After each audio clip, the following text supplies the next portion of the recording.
If you are considering doing a postdoc at Stanford and exploring potential postdoctoral mentors, the Stanford Profiles website is a great resource. Navigate to profiles.stanford.edu, and you'll get to this landing page. There's a search bar that you can use to search by name, email address, department, or any research keyword, and this will bring up profiles that match.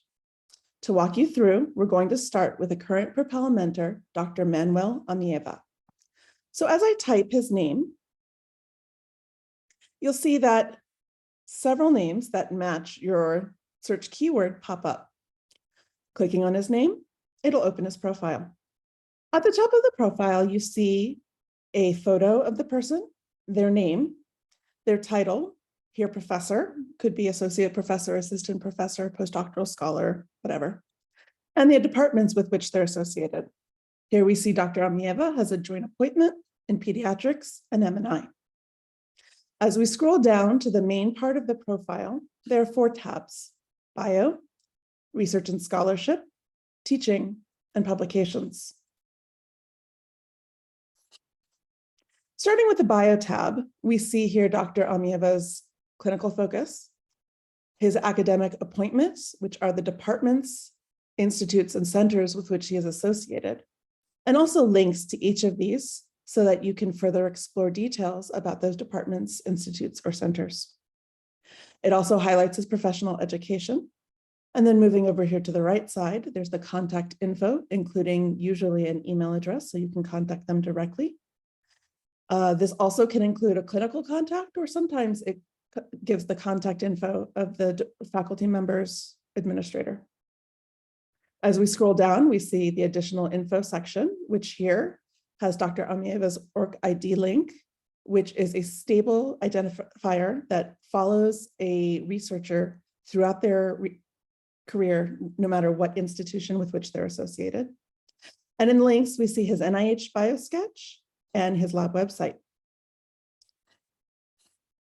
As you're exploring faculty as a potential postdoc mentor, the NIH biosketch is a very handy resource for exploring the current and past funding track record. And the lab website often has their most current research interests listed, in addition to people who are currently in the lab or who have been in the lab in the past. If you are interviewing with a lab or seriously considering a faculty mentor, you can use this past lab mentor information to gather data about their placement record for their trainees, and even to do some informational interviews with past lab mentors. The funding track record, trainee placement record, and publication record can provide informative clues into the mentor's style, focus, and research and mentoring philosophies. Moving on to the research and scholarship tab. This part has a blurb that the faculty has written and may or may not update frequently that highlights the sort of work that they're doing, their approaches, and their research interests. Here we see Dr. Amieva has provided a long research overview. The research overviews are not always up to date, and they're often not quite this long, but it can be useful in assessing the current research interests and how they may complement your intended postdoctoral research direction. Moving on to the teaching tab, we see the courses that the faculty is teaching now or has taught in the past. And then in the advisees section, we have all of the postdoctoral scholars and doctoral students who are associated with the lab. These also have links, so you can open those up and start to peruse the people in his lab, what they're doing, and where they came from, and their research background. Navigating back to Dr. Amieva's tab, there's also this graduate and fellowship programs, which has any programs with which they're associated, and links for further exploration. Moving on to this last publications tab, we see that Dr. Amieva has listed 71 publications. 28 of these are considered featured publications. These are the ones that I would explore if I was looking at what kind of work the faculty member is doing. As you look at these publications, you can click on the More link, which expands the selection to show the abstract and links to read the full publication. Other places that I would like to call to your attention are the profiles with related publications, which list faculty whose publication record is similar. They may be co-authors or have related topic areas. Here I see 10 faculty members. If the work of Dr. Amieva is of interest to you, these other faculty members may also be doing research that is of interest. So you can click through these profiles to explore them as well.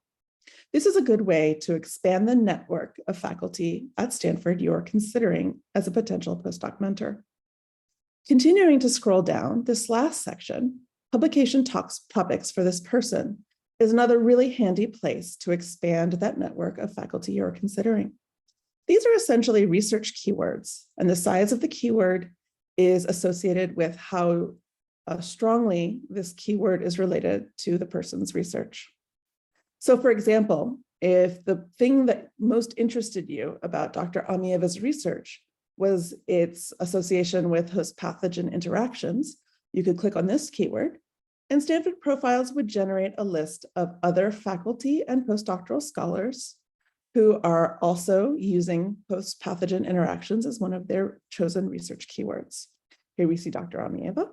And scrolling down, we see Ann Arvin, Steve Bannock, Mike Bassick, Carolyn Bertozzi, Matt Boggio, Paul Balicki, and John Boothroyd, and 10 more pages of potential postdoctoral mentors or postdoc scholars who are working in this host pathogen interaction area.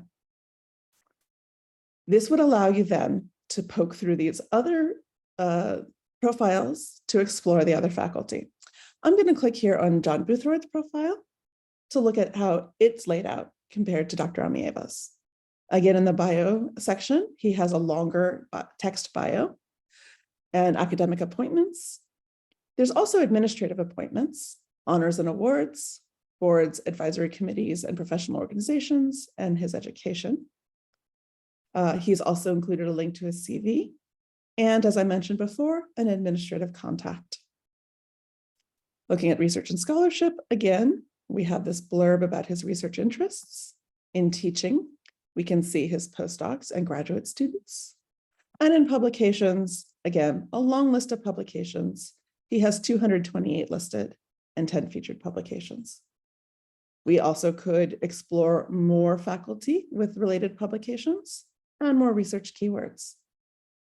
So you can navigate through a variety of Stanford profiles to find a network of faculty members and postdoctoral scholars who are doing work that is relevant to the work you would like to do as a postdoc. This is a great way to find potential postdoctoral mentors.